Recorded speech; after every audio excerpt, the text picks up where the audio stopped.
What's up, guys? That's it. That's all she wrote. Day 17, last day of work. 3 days of rest now. Recovery. Off of work to finish out the push. I'm tired. I don't feel good. I ate 24 eggs. Usually a walk after, and I think that helps with digestion, but I didn't today. I feel like I'm gonna throw up. And it smells bad in here. Yeah, I got a lot done today. Kind of got distracted this afternoon. But yeah, started the morning off. Got my draft for my contract. First draft is ready. I got to schedule an appointment with an attorney on Monday. Get that reviewed. So, good progress on that front. Then I got Stripe, I believe, is all set up. I believe the subscription is set up for my first client. And that should be all rolling in on a monthly basis now. That's good, but I'll confirm if that works November 1 when it starts, when it should bill for the first time. Yeah, then I studied onboarding process more, started getting it all formulated for onboarding process and kickoff call. Got started onboarding my dad, started getting all the logos, digital assets, creatives that he has for his business and for Softwave in general. Begin downloading all those and storing those, sorting those. Still working on that. I got a little bit left for that. Created a Go High Level sub account and invited him. Yeah, that's pretty much what I got done today.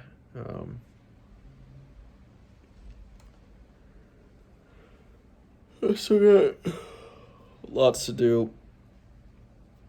You know, I'm starting November 1st, but I'm gonna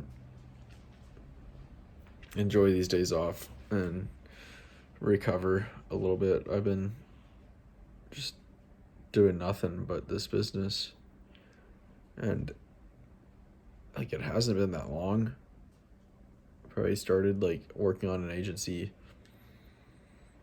a little over a month ago, but like I've been so focused on this that everything else has kind of been like non-existent, and the memories and stories that I've been replaying in my life or like of my ego and who I am, I've almost been forgotten because I've just been so focused on the present that I haven't really been thinking much about the past or future at all. And it's kind of relaxing that in that sense and meditative in that sense. But yeah, I started this push really to shut out all the noise and just listen to my intuition and put all my focus and energy, or as much as I could, into this business. And it's been a real interesting experience, and I think what I'll do going forward is going to be not too different from what I've been doing already with this push. A little bit more lenient, you know. But at the same time, like, yeah, it's so beneficial to get rid of all the noise and all the distractions and just have no escape besides work, and work becomes the escape, and work becomes the fun, and work becomes the entertainment. And if you do that, it's like you're bound to be successful. Like, something really wrong would have to happen for me not to be. And I'm committed to being the best at what I do. I'm not exactly sure why. Maybe at times it's been out of insecurity or not feeling like I'm enough. But at least at this point, it doesn't feel like that. I feel like I'm at a place where I'm okay with whatever happens, and I'm okay if I make mistakes, and I'm okay with my decisions. And I don't think I've ever been in this state since a very young child where you could just enjoy things and not think about all the ramifications of every decision you make. And that's how it was for a very long time, and it still is. It's still how I am in a lot of ways. Like, early on in my life, probably like, I don't know how old I was, probably like 14. Yeah, like probably like a freshman in high school. Maybe a sophomore. Maybe even eighth grader. I don't know when it started, but like, I remember there was a shift from just like enjoying everything I did, like playing video games guilt free. And then I remember there being a shift of like, this isn't good. Like, we need to change. Like, this stuff is bad. And yeah, since that shift, like, it was really hard for me ever since then to enjoy video games, for example, without feeling like guilty in the back of my mind or in the bottom of my stomach. And that's kind of how a lot of things became. Pretty much most things, actually, because most things that are pleasurable in the modern day are unhealthy or addictive, and I didn't want that. Yeah, I don't even know. I've always been pretty hard on myself, pretty rigid, pretty, like, set really, really high standards and leave no exception for not hitting those standards. And that's led me to usually, when I get off course, to beat myself up for being off course, which puts me farther off course, which then makes me beat myself up for more farther being off the course. And yeah, you can see how that's not conducive to success. So I don't know. I really don't know anymore. Something feels like it's changed. And if I really want to do something, I just say, okay, I mean, I can do it if I want to. No matter what, I can do it if I want to. And then it's like, that usually alone kind of weeds out 50% of the time me actually doing it. It's just like, yeah, I can if I want to. Like, there's something about not being able to do something. You're telling yourself, I can't do this, and that makes me want to do it. And in the same way, if I have to do something, it makes me not want to do it. And I don't know if that's just me. I'm sure it's not just me, but I don't know if that's everyone. But yeah, kind of like easing up on myself and being more flexible, because I know success isn't about perfection. Success in this business won't be about checking all the boxes every day. Yep, got it all done. Yes, yes, yes, yes, yes. I did everything, single thing right every day, all the time. It's not about that. It's about Really, it's pretty simple. It's how much effort, how much time have you put into the business. That's really all. So if I get off track, which I will, it's not about, oh, we failed, it's over, we're done. You cut it there. It's how fast can we get back on track? And it's just a lot easier that way. And it feels a lot better.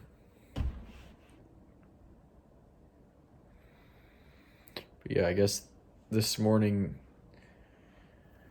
I feel like I had some revelations and some new knowledge and understanding of really the world in general, the human experience in general. Um, I was reviewing a lesson called Mental Metamorphosis, which is a part of Agency Navigator, the course I took for everything agency. And phase 2 was all about mindsets and inner work, and that was one of the modules on inner work, mindsets, beliefs, that type of thing. And he characterized there being four four things, can't remember the word, four things that govern your reality: actions, beliefs, emotions, and identity. And I didn't really know what that meant, and I still don't really know.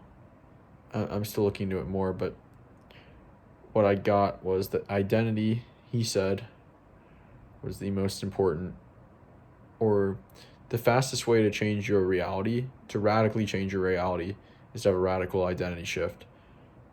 That's interesting. That's very powerful, it sounds like. So I started looking into what identity is, and identity really is all encompassing. Iman, the guy who made the course, described identity as the culmination of action, beliefs, and emotions. So that's interesting. It's a culmination of these three.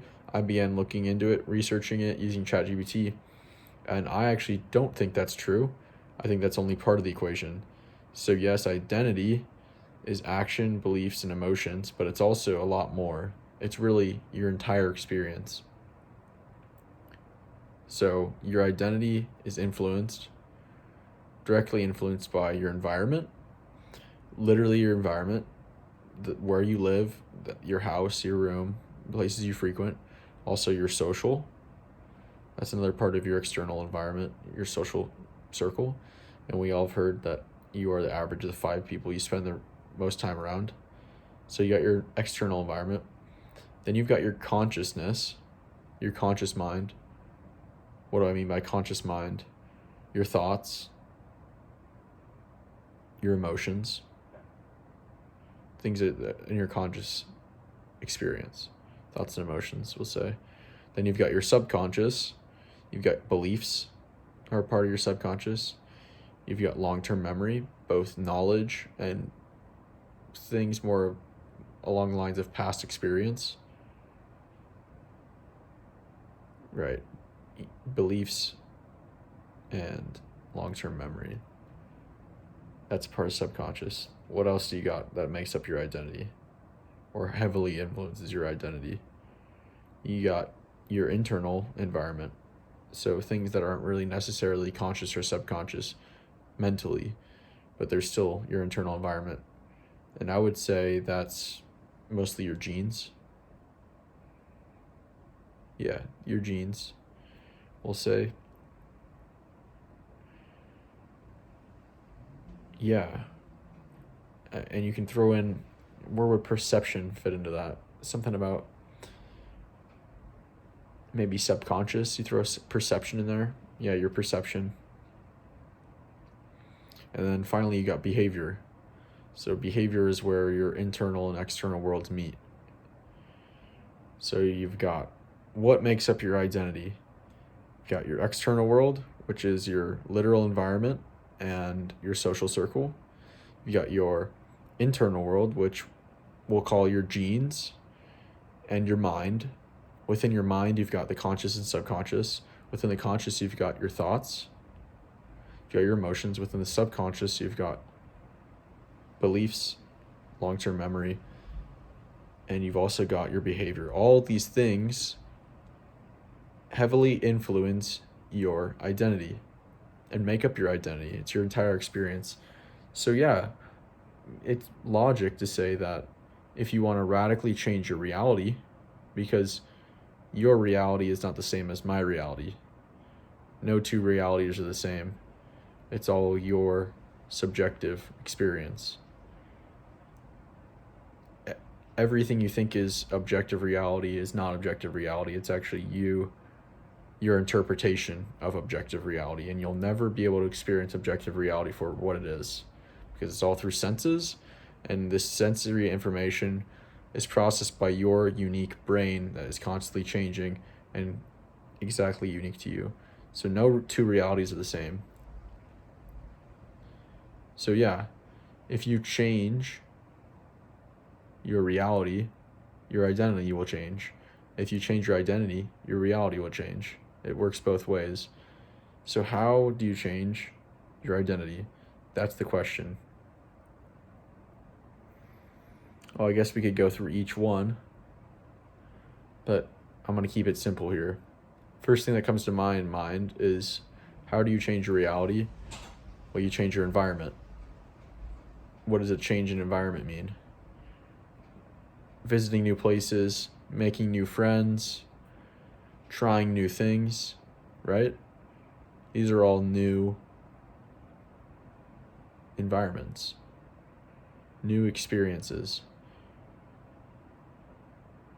Along the lines of new experiences, you can also say learning new things, adding information to your long-term memory, right? So you change your identity through new experiences. That's a key way to change your experience. How else do you change your identity? You can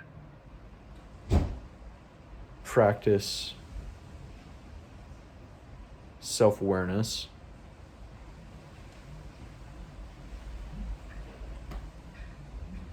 You know what? I just started looking into this today, and I'm going to be honest, I don't have it all from memory, but it was pretty profound the thoughts that were coming to mind. So I want to make sure I get all these points. I want to make sure I express how to actually change your reality. So what I'm going to do is hop into my Anki, because I know I made a flashcard this morning. And this is how we do it. Go browse identity. No way, I didn't make an identity flashcard.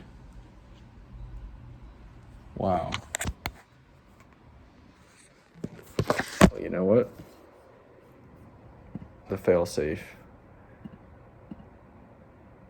We'll go right to the source. ChatGPT itself.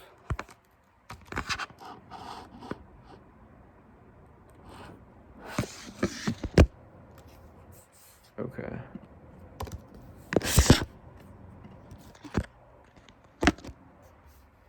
How are practical ways to,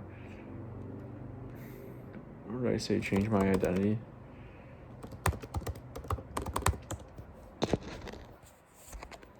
So we got new experiences so far. What else has it got? Well, ChatGPT has given me the rundown on how to change my legal name, new documents. Okay. Unfortunately, I deleted my chat from earlier today because I've been working to make it more efficient. Man, this video is totally shit, but I don't think anyone's watching at this point, if I'm being completely honest. I weeded out everyone, so this is just for me at this point. That's what this channel is at this point. Just a documentation.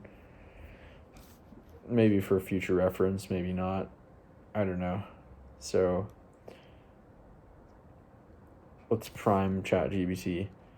Personal identity is formed by your external world, aka literal environment. Gotta move this out of the way. You're in my way. Aka literal environment and social interaction, social life. Internal world. It's just called genes. Conscious self, conscious mind, thoughts and emotions.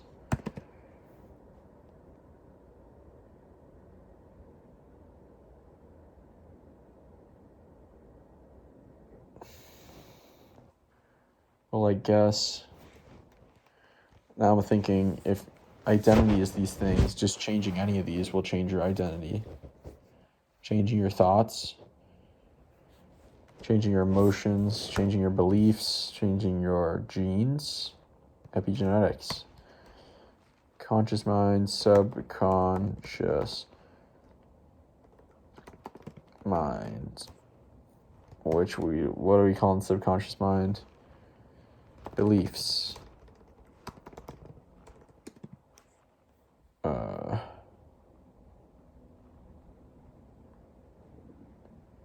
Perception. Long-term memory. And behavior.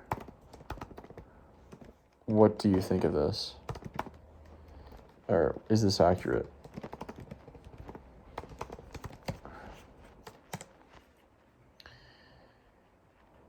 The concept of personal identity is indeed multifaceted and involves various components from both our internal and external worlds.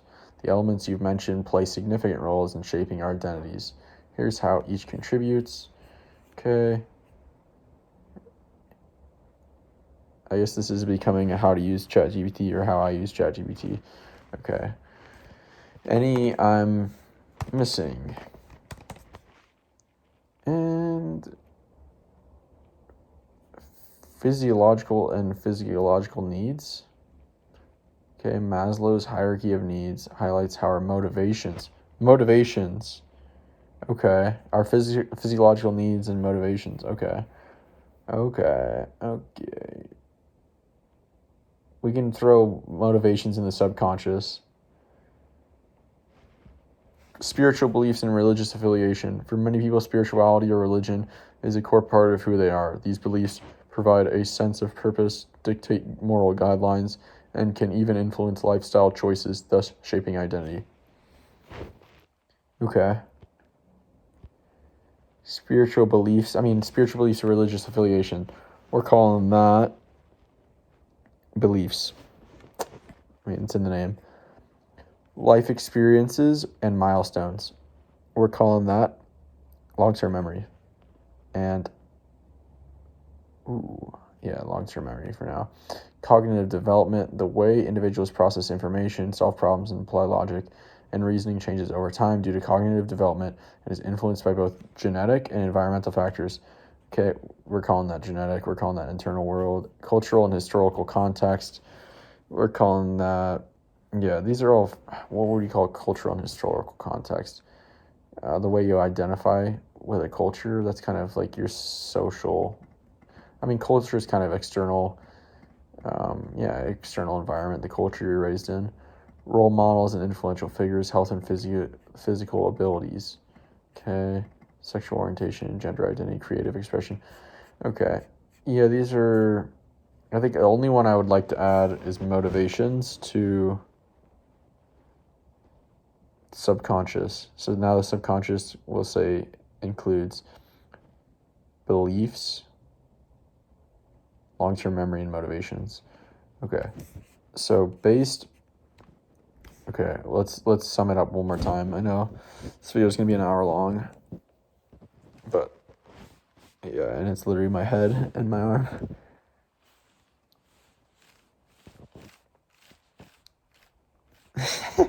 All right, let's go. So, I'm going to say that do they say formed? Multifaceted involves various components.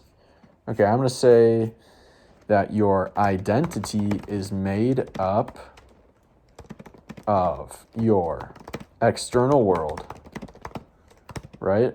Okay, we could say external world is literal environment.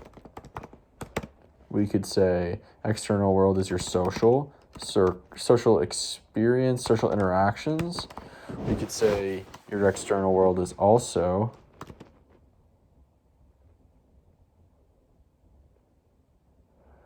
your social world, or external world is also your cultural environment that you're raised in, your culture. Okay. Then we'll say your internal world. We'll say your health, right? We'll say your internal world, your health. That's more of your body than your mind alone. Health and genetics and genes. We'll say your conscious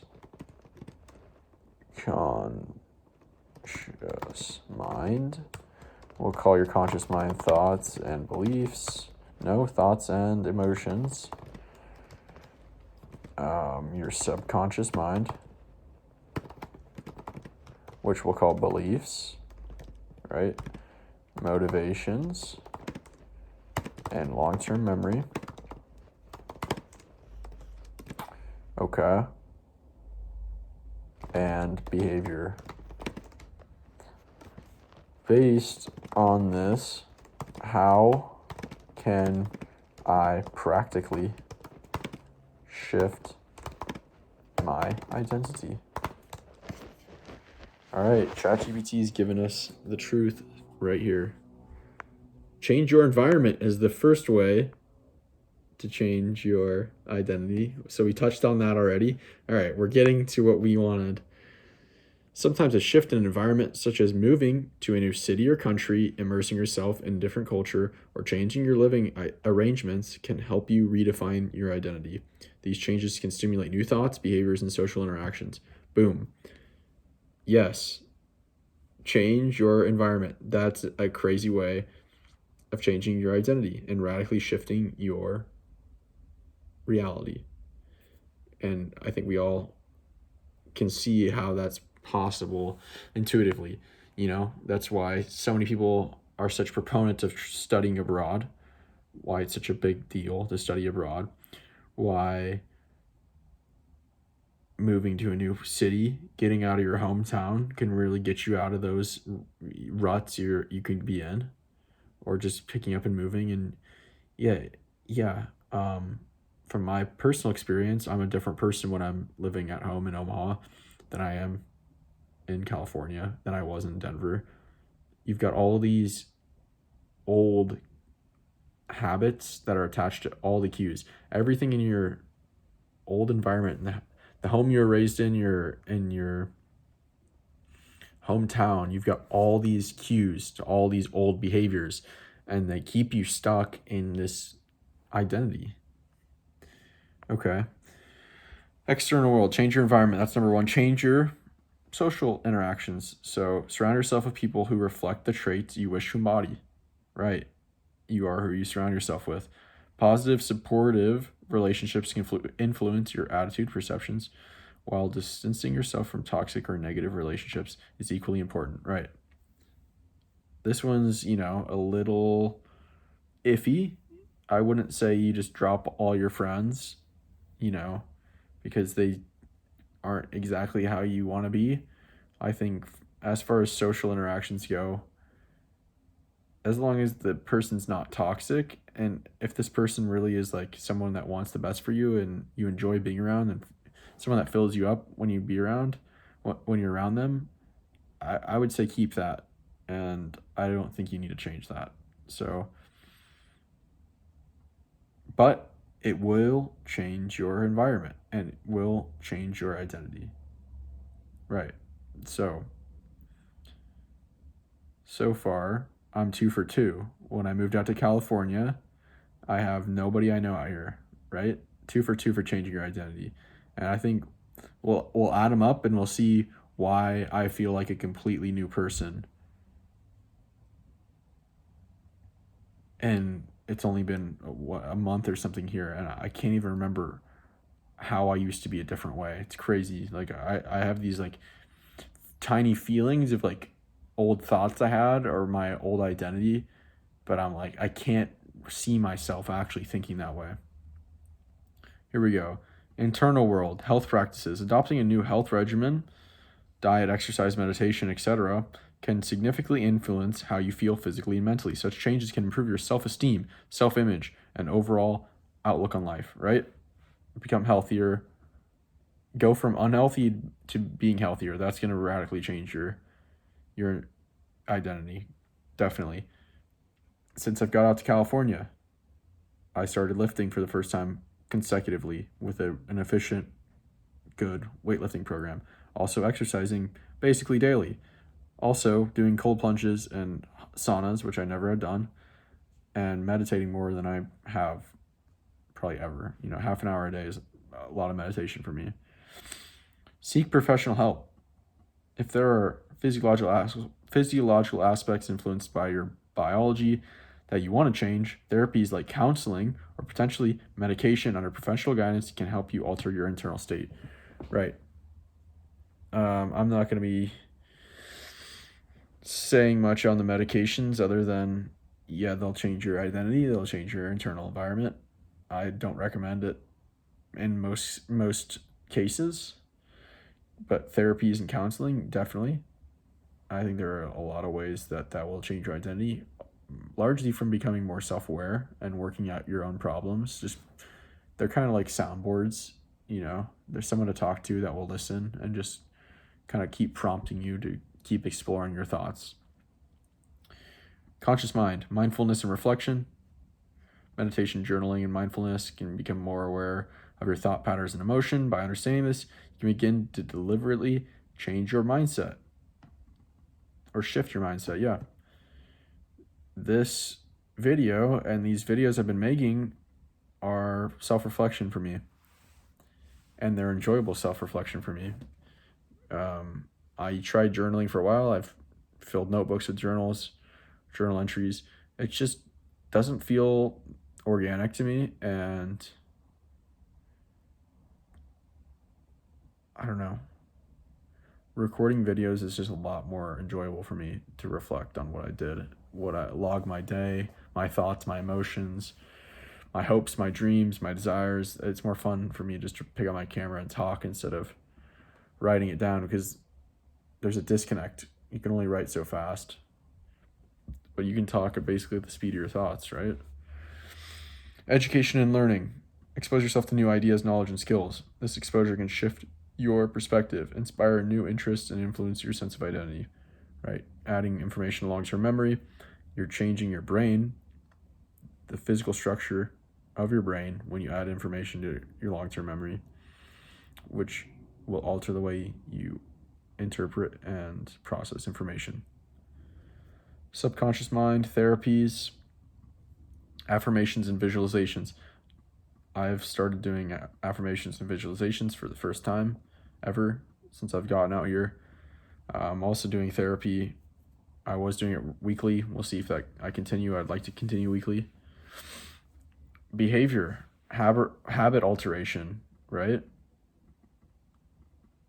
Okay. Role playing, fake it till you make it type thing. Okay, that was behavior. Changing your behavior, literally changing your habits. Yeah, okay. Goal setting and taking action, feedback and adaptation. Okay. Remember, identity shift is a process that requires persistence and patience. It's about gradual change and consistent effort rather than overnight transformation. Throughout this journey, it's also important to practice self-compassion and seek support when you need, as navigating identity change can be challenging. Right. It didn't touch much on a lot of other things I think it could touch on, but I'm getting tired, honestly. But changing your beliefs, that's a big one. It can be pretty hard to change your beliefs. Changing your motivations, moving up or down in the Maslow's hierarchy of needs.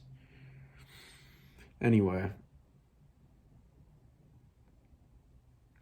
yeah, that kind of went on a very long rant, side tangent, but basically what I was finding was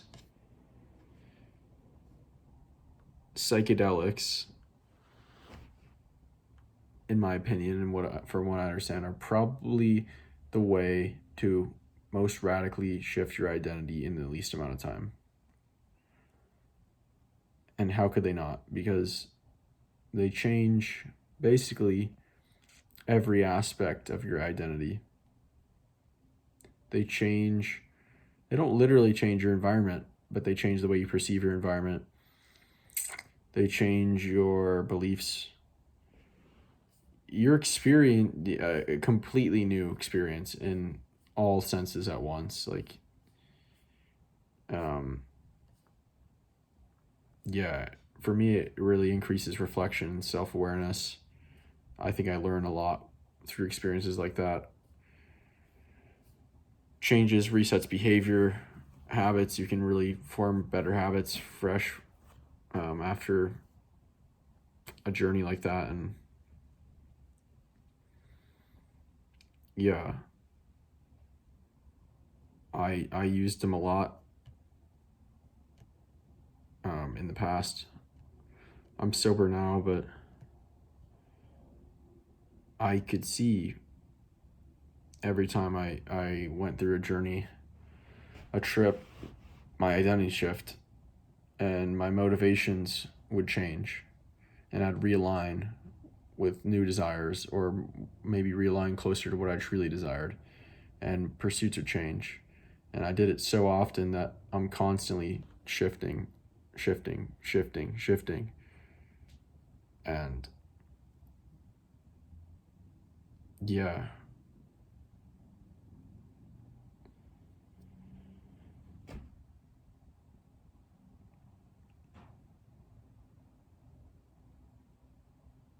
I think I'm at a place where I'm happy for a long time with my current identity, and I don't need to radically shift it. And I think if I let it play out through sobriety, what will manifest in my life will be enormous abundance and success.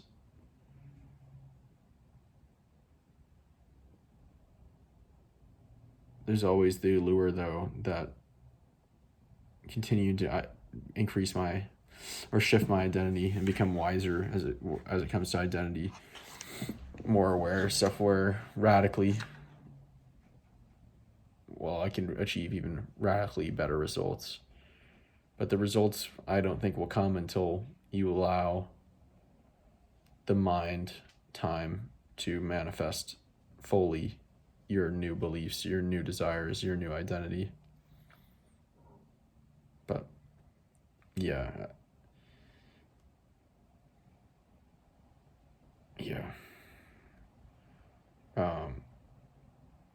Super long video of today. I kind of wish I could have articulated what I was trying to get across better, but my mind is going blank very quickly.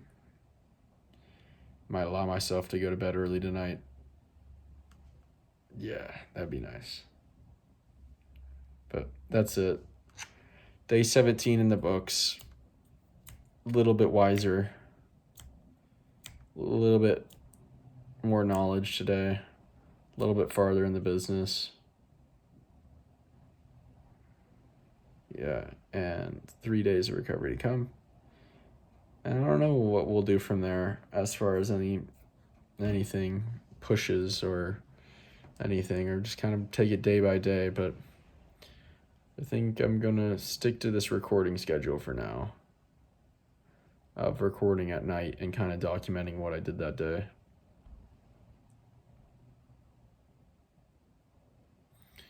Yeah, because I don't want to put any effort into this YouTube channel outside of the benefit I get from my increased knowledge, understanding from expressing these ideas, increased awareness from reflection. All to say that those benefits are benefiting me, my business, because that's what I want to do. That's all I want to do. Just that. And I want to just focus on the business until I'm done with it, until I've sold it, until I'm out of it, until something like that, I exit. And then maybe I'll put my focus onto YouTube. Maybe not. But for now, it's business. And very unlikely I'll record another 40-minute video for a long time, because I'll probably just be doing 5-minute videos, minimum effort. Like I said, I want to put all my energy and focus and attention into Dark Horse Marketing and cut out everything else in my life except for the absolute essentials. So that's it. Tomorrow plan right now is just chores, cleaning, doing routines, chores like that. Maybe the day after tomorrow, 2 days, I'd like to go up to the botanical gardens and do a complete dopamine detox, fast all day, and spend the whole day in nature. I think that would be awesome. I think that would be an interesting experience to have. And then one day towards just active recovery protocols. We'll see. I'm not committing to anything yet, but the plan is right now to do chores tomorrow. So I'm going to cut it off. I don't know why I felt like recording so much today, but see you guys.